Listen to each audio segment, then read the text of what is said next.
Bonjour à toutes et à tous, on se retrouve aujourd'hui du coup pour la deuxième vidéo de cette chaîne.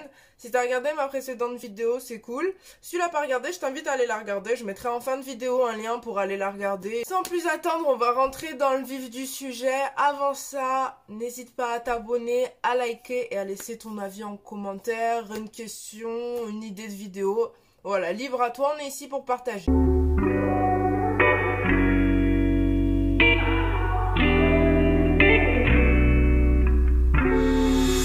Aujourd'hui, comme tu as pu le voir dans le titre de la vidéo, je vais parler des distorsions cognitives. Alors, qu'est-ce que c'est que les distorsions cognitives?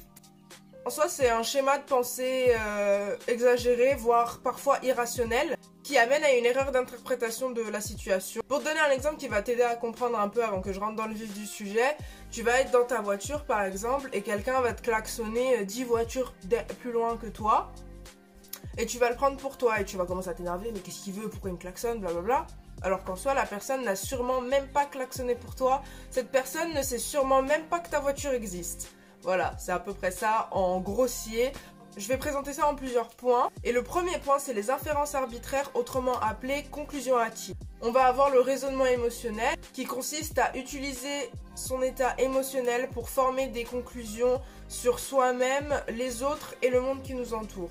Donc c'est un peu comme si tu mettais des lunettes, et les lunettes, c'est l'émotion dans laquelle tu es, et ça va teinter tout ce qu'il y a autour de toi, ça va teinter comment tu te vois, ça va teinter comment tu vois les autres, et comment tu le vois le monde extérieur dans la situation dans laquelle tu te trouves. Ensuite, on a le catastrophisme. Alors le catastrophisme, c'est très simple, ça s'entend dans le mot, ça s'entend dans le nom. C'est tout simplement de croire que le pire scénario va se passer, ou est en train de se passer, ou c'est passé. Voilà, c'est très simple.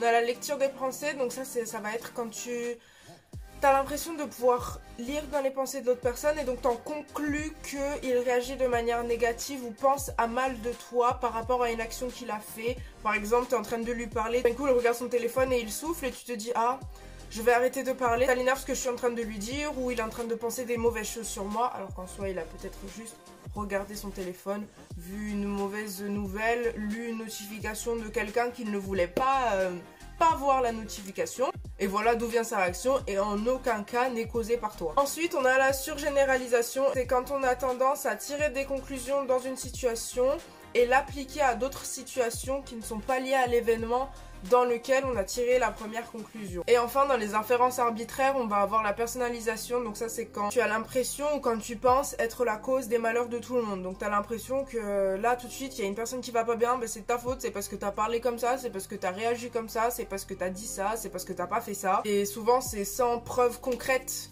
qu'on pense ça, et c'est à ce moment-là que c'est de la surgénéralisation. Parce qu'encore une fois, parfois, tu peut être la cause du malheur de quelqu'un, ça peut arriver.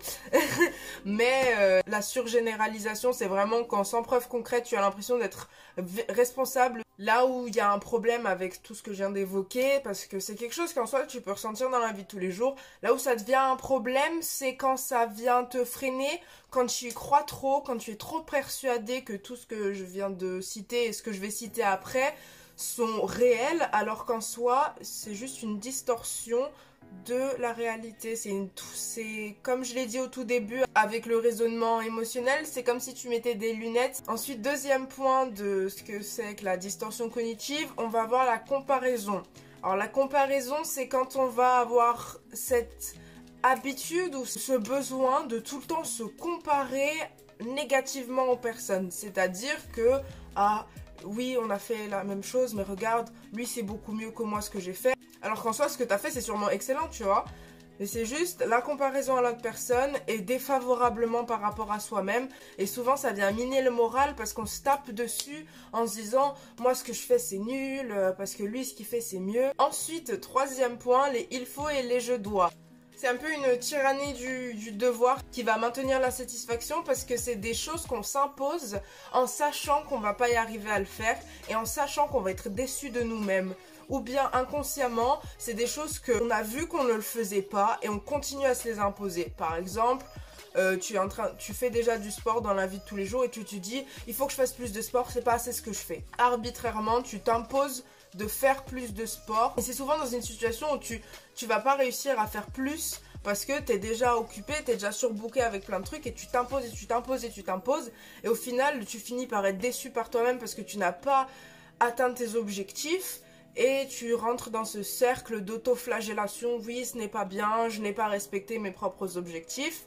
Alors qu'en soi, tu t'es juste posé des objectifs qui n'étaient pas atteignables pour toi à ce moment-là. Petite note, toujours se poser des objectifs qu'on peut atteindre pour éviter la déception. Et si tu veux te poser un objectif et que tu sais que tu vas pas pouvoir l'atteindre tout de suite, pose-le toi à long terme au lieu de te le poser tout de suite, afin d'éviter de rentrer dans du coup ce cercle de ah j'ai pas fait ça et de rentrer dans cette déception envers toi-même. Il faut savoir que les distorsions cognitives, c'est un phénomène d'hyperculpabilité où tu vas avoir tendance du coup dans tout ce que je viens de citer avant de t'hyper culpabiliser parce que tu n'as pas fait ça, parce que tu n'es pas comme ça, parce que ça s'est passé comme ça, parce que tu as l'impression que cette personne pense ça de toi. Quatrième point, on a la minimalisation et la maximalisation des événements qui se passent dans ta vie. Donc c'est-à-dire que tu vas minimaliser les points positifs et maximaliser les points négatifs. Par exemple, oh ce matin j'ai pas dit bonjour à mon employeur, il va sûrement me licencier, je suis vraiment nulle, j'aurais dû y penser, enfin c'est quand même quelque chose de normal. Et à côté, oui d'accord j'ai gagné ce match, mais bon on a eu de la chance. Tu minimalises les bonnes actions que tu as fait ou les bonnes choses qui te sont arrivées et tu maximalises les points négatifs qui se sont passés. Et donc ça encore une fois, c'est pas bon parce que tu négativises beaucoup et le positif, tu lui laisses une toute petite place. Et donc ça va entraîner beaucoup de culpabilité dans la plupart du temps. Il y a un sentiment de mal-être parce que oh, j'aurais pu mieux faire les choses et encore une fois, cet engrenage. Cinquième point, on a la pensée dichotomique. Alors ça, certes, le nom fait peur. Mais c'est simple, c'est quand il n'y a pas de nuance dans ton raisonnement, c'est soit tout noir, soit tout blanc, c'est soit mal, c'est soit bien. Et ça vient accentuer un certain sentiment d'incapacité à faire ce que tu avais prévu de faire. Et souvent on retrouve ça chez les personnes qui sont extrêmement perfectionnistes.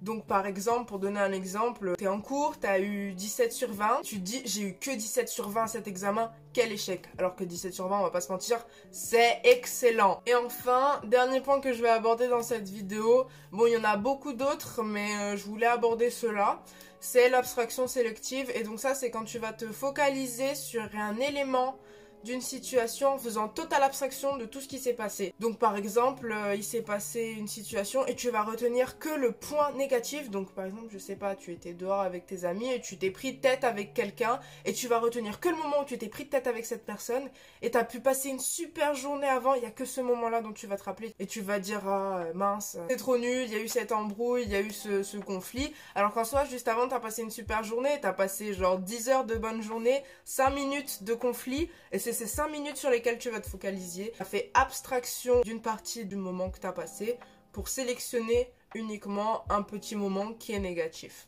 Pourquoi est-ce que je voulais parler des distorsions cognitives? Parce que je trouve que je me suis beaucoup retrouvée dedans personnellement. Je me suis beaucoup retrouvée dans plein de trucs. Je me suis dit, en fait, je fais ça, mais je savais pas que c'était quelque chose. Je pensais que c'était juste pas grave. Mais en soi, comme je l'ai dit, ça participe à un certain engrenage de négativité. Et je trouve qu'une fois qu'on se rend compte qu'on est en train de faire un schéma irrationnel ou un schéma exagéré, on se dit, ok, quand je vois cette pensée arriver, j'arrête et je me dis ok stop, t'es en train de penser comme ça, c'est pas bon. Et tu changes ta pensée, tu passes de négatif à positif. C'est des petits trucs dans la vie de tous les jours qui peuvent aider. Du coup je me suis dit pourquoi pas le partager. Voilà, j'espère que cette vidéo vous aura plu. Elle est un peu plus courte que la précédente. En tout cas je vous dis à bientôt, je vous fais de gros bisous. N'hésite pas à t'abonner comme j'ai dit au début, à liker cette vidéo et à laisser un petit commentaire. Je vous dis à la prochaine.